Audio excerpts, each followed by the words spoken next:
Eccoci a ispirarci a pieni polmoni tra le strade di Bristol.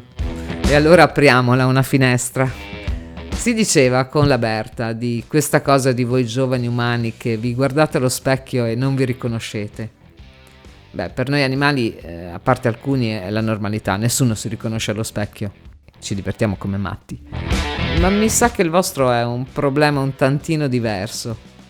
Fate i conti con l'immagine filtrata, patinata, pettinata dei vostri social.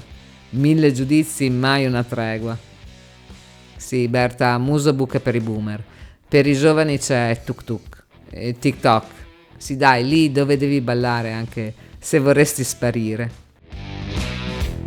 Fuori da lì non è che vada meglio, eh? Non si capisce mai se devi brillare o non disturbare. Troppo silenzioso, troppo esuberante, troppo sensibile. Così impari a fare un personaggio che più o meno funziona sempre, che non fa rumore, che non rompe le scatole. E resti lì tra un reel e l'altro pieno di tutto, tranne che di te. Stare con gli altri e sentirsi invisibili, quella è solitudine, non stare da soli. È una sensazione di tanti, ma resta sotto traccia perché la fragilità non fa curriculum. No, neanche tra noi bestie. E intanto ci si allena a ridere anche quando non fa ridere, a rispondere tutto bene e a stare anche dove ci si sente fuori posto. Ogni tanto la maschera scivola via. A una festa dove stai bevendo troppo, per sfuggire almeno con la mente, anche se il mattino dopo di solito è tutto il corpo che vorrebbe fuggire.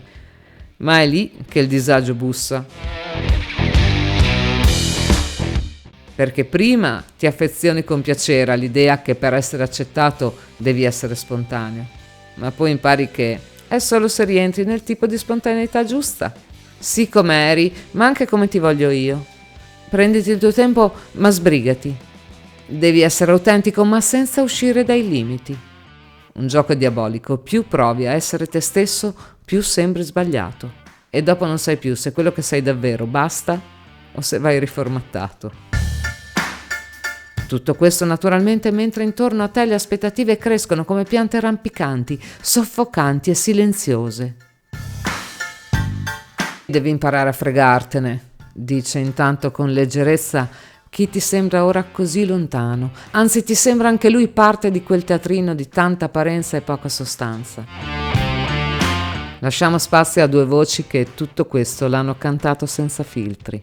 Una delle due tra le altre è la voce di uno che purtroppo ci è rimasto sotto, non in senso metaforico.